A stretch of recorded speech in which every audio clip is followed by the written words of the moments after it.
G'day, Bomber fans. Yeah, we got the win. But unfortunately, sometimes there are just things that, overshadow wins and losses a little bit. And last night was just a bloody brutal game of footy in quite a few ways, really. Yeah, the feelings, not great, a bit flat. We take the 4 points, but yeah, there are some big stories to come out of this game. And look, at the end of the game, we had 3 or 4 players off with injury, but we got to start by giving our best to Harry Jones in particular, because that was a really upsetting injury to watch unfold. There's a chance that's our 4th season-ending injury in 5 weeks, and that one in particular just looked not great. So yeah, brutal stuff, brutal game. Let's talk about it. Quarter by quarter recap. I said it was a brutal game, but the first was awesome. The Bombers were up and about in that first quarter. Yeah, as I said in the preview, that the Roos were going to kill us in the contest. We were going to play on the outside, but we were blitzing them. We were carving them up through the middle of the ground. We were getting good looks inside 50, and more importantly, we were taking our chances. Archie Perkins popped up for 2. Langford, Martin, and Hobbs joined him with lovely set shots, and the moment of the quarter was probably Nate Caddy snapping through a beauty, giving us our 6th for the term and blowing the margin out to 22 points at the first break. The second, I thought North did really well to stop our ball movement, but with the numbers that they threw in the middle of the ground, it helped us set up better in defence. So we were scoring less, but just the one for the quarter, but so were they. Simpkin got one through a moment of brilliance. The rest, it was probably on our terms. That Perkins goal, by the way, it was a quarter of, a few moments, but, the Mackay tackle in the middle of the ground really set that up, and that was big. Yeah, probably a more boring quarter. We wasted very gettable chances as well. We probably should have led by more, but we led by 25 points at halftime. Can't really complain about that. The third, that was not a fun quarter of footy. To start with, I probably should have said, but Jordan Ridley went off with a hamstring injury in that second quarter, which put us on the back foot a bit. Then the Roos really got the upper hand. That short turnaround was clearly affecting some of our older players. We ran out of legs really early. We ran out of steam. They seemed to have extra players on the park. They were running riot. Out of the middle, out on transition. They were doing everything. They kicked 4 in a row. And even when Nate Caddy socked us back into momentum, they responded. At halftime, we were 25 points up. But by the end of the third, we were just 1 point clear of them. But when it couldn't get much worse, with seconds left, Harry Jones goes down with a sickening ankle injury. And then the vibe is just absolutely sucked out. You can tell it really hurt the boys. Even after the game, it was a bad term of footy, but that injury just made, everything that could have gone wrong went wrong for us. The final quarter, it was tense. My heart was beating out of my chest. Goals were coming at a premium. There were only 2 for it. We hit the front early through some Isaac Kako magic, and then Jade Gresham went off with an abductor injury. And as the game went on, our interchanges dwindled down. It really began about holding onto our lead and just playing slow footy, which we did. Zane Duursma came up clutch to get them within a few points. Finbar Malley had a chance to win with a minute left, but in the end we held on for a gritty 3-point win. The Bombers got their 4th of the season, our 12th in a row against the Roos, so let's talk about it. And look, the story of the game is just the injury carnage. Jordan Ridley in his 100th game, he's done his hamstring. That's, the timing. They didn't even really do many checks on him before bringing Menzie on as the sub, so yeah, that's not good. I think it's the other hamstring that he did, opposed to the one he did early in the year, so it's just super frustrating and a huge blow in his milestone game. So that was deflating. Then there's Jade Gresham. He's done his abductor. It's minor. I think it's just mainly tightness. He was running and trying to get back out there, but, could be a 1 or 2 week injury, you'd suspect. But, yeah, the big one's Harry Jones. Look, it may only be a couple of months. If it's just a dislocation with no damage, that would be great news.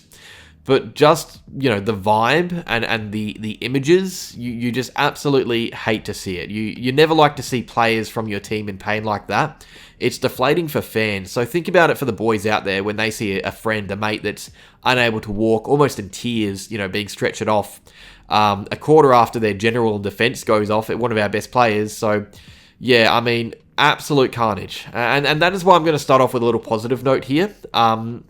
Because I think for the boys to come out and grind out that win with limited changes, with morale probably at an all-time low for the playing group, key players off the field, it doesn't matter who it was against. You know, it could have been against Collingwood, it could have been against North Melbourne.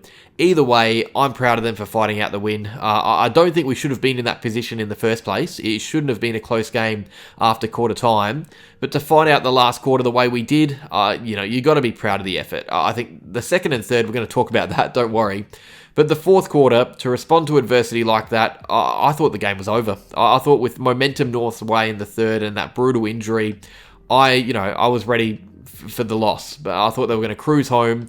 So just to get the 4 points, backs against the wall, it was probably the toughest win we've had in a long time, realistically. The game played out pretty similarly to how I thought it would, although, I mean, it seemed like North got the ascendancy a fair bit more than we'd like. So you could tell that it was going to be a battle of contest versus open play, because the Roos really like it in close and personal. We like it on the outside. Early on, we were carving them to pieces in open play. We were killing them through the middle of the ground. But to North's credit, they really defended the middle of the ground, or just the ground in general, well after quarter time. They restricted our ball movement really well and ended up winning the territory battle. And that really brought the game, or the contest, into things, because if our ball movement was restricted, it meant that the only real way to get territory was through the contest and in between the arcs. And it was a real arm wrestle, and one that the Roos were winning. I thought Tristan Cherry, he was incredible. He showed us how long this season's going to be without Draper and Bryan. Nothing against Goldie. I thought he battled hard, but, he's 36, 6-day break. It was pretty brutal to watch. He clearly did not look like he was having a good time out there. I thought Terry was the difference in this game. Early on, he was the one keeping them in it, and later on, he was the one killing us. So, yeah, for you guys, who are not too worried about Draper and Bryan injuries because, you can just rove to ruckman, I think this game is case in point. It is proof of how important the ruck position is in the modern game. Goldie was unfortunately ran absolutely ragged, and I reckon if Draper's playing in that game, we probably cruise through. Even if Bryan's playing, I think we win more comfortably than we did. But Cherry, he was almost the best on ground, including Merritt. And in a game that was so reliant on the contest, they had the ace up their sleeves with Cherry. He almost won them that game. And look, credit to North. Again, they were fantastic. That was the best they've looked in a long time. But yeah, we looked really ordinary at times. I loved our first term. We were great, but we didn't have any answers to them shutting our ball movement down and throwing numbers in lanes that we like to attack through. I think, you can clearly say the first quarter we had the game on our terms. You could argue the second was, a 50-50 because I thought we were defending the ground really well. But after that, it just felt like we were hanging in while North were playing the way they wanted to play. I mean, that third quarter was almost embarrassing to watch. It was really bad. We had nothing go our way. Injuries aside, I think you can blame injuries for some things, but I think we really stopped firing before the proper carnage began. Our ball use was fantastic early, but as the game went on, it just fizzed out. North ended the game with better efficiency than us in the end. I don't know how that happened. The way we were using the footy in the first quarter, how does that happen? And it just turned into pure chaos for no reason. Yes, their pressure was good, but we had no answers to it.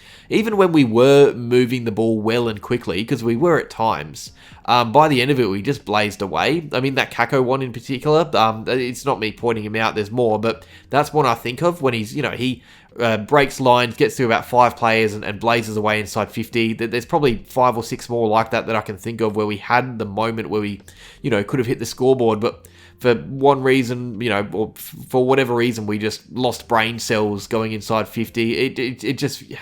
I don't really know how we managed to look as poor as we looked after looking so elite in the first quarter. I haven't seen us look... There'd be that difference in, quality in so long. It was...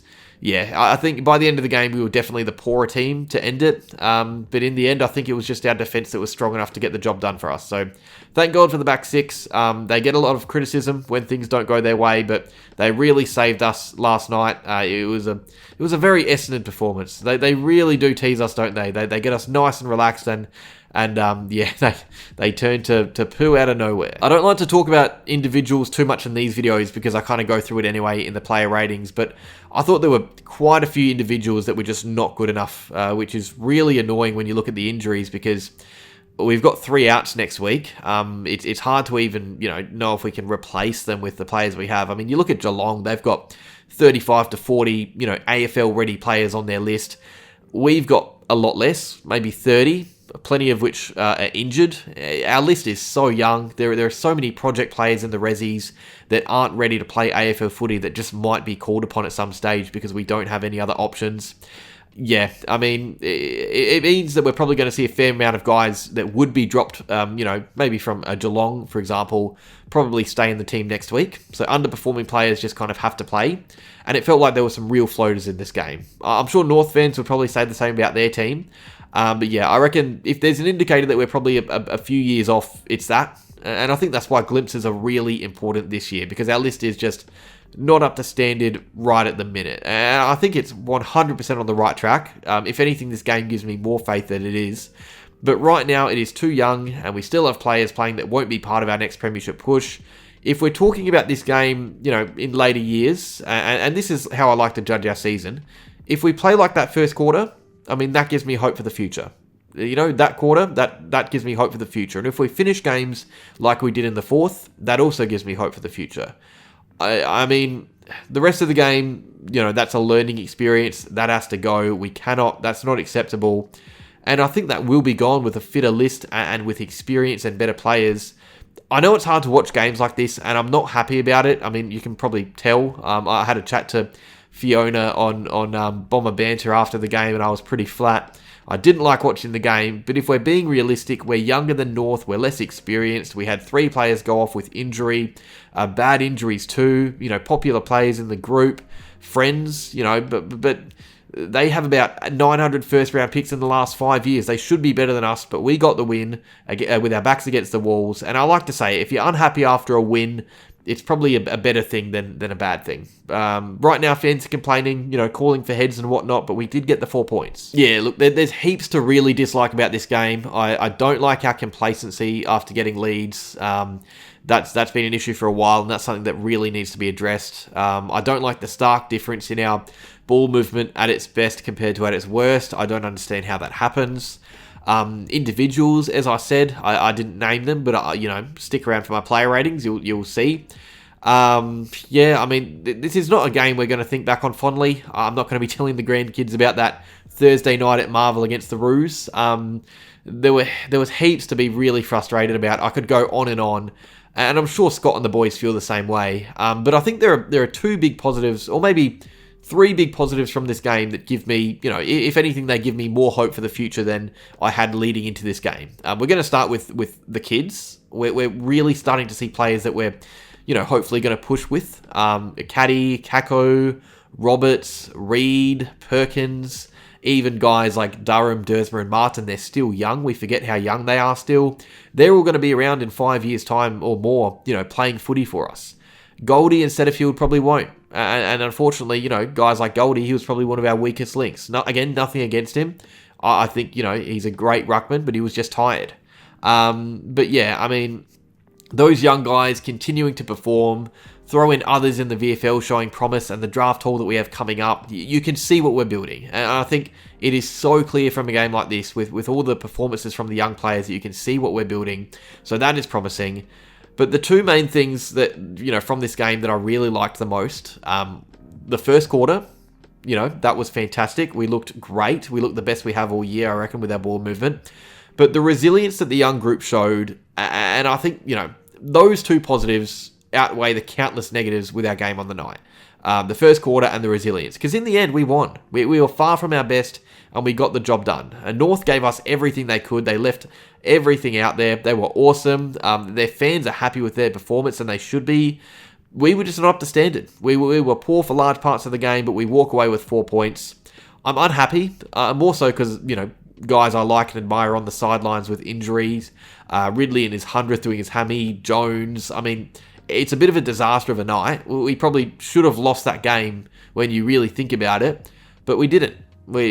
So yeah, be unhappy with the injuries, be unhappy with, aspects of the performance, but be happy with the strength and resilience we showed. Because I think this game is further proof that we're on the right track. I don't feel good about it.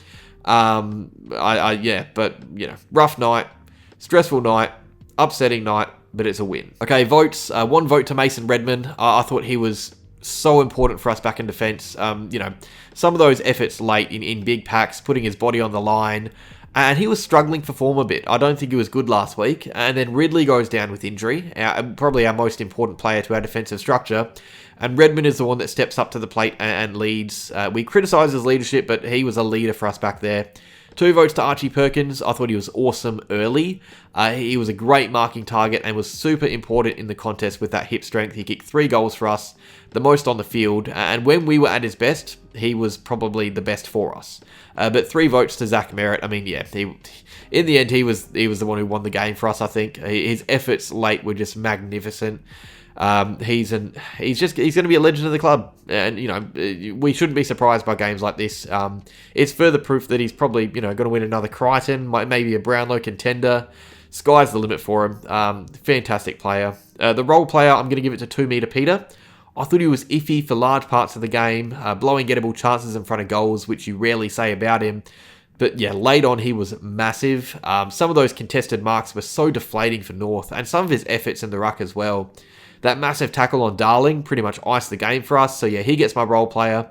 Lots of good performances. Nick Martin was elite early. Archie Roberts, again, continues to be our 5th or 6th best each week. Sam Durham was huge in the contest. Same with Zach Reed. But yeah, that's all. Cheers for watching. Strange game of footy. We move on. Leave your votes in the comments down below. Like, subscribe, and go Bombers.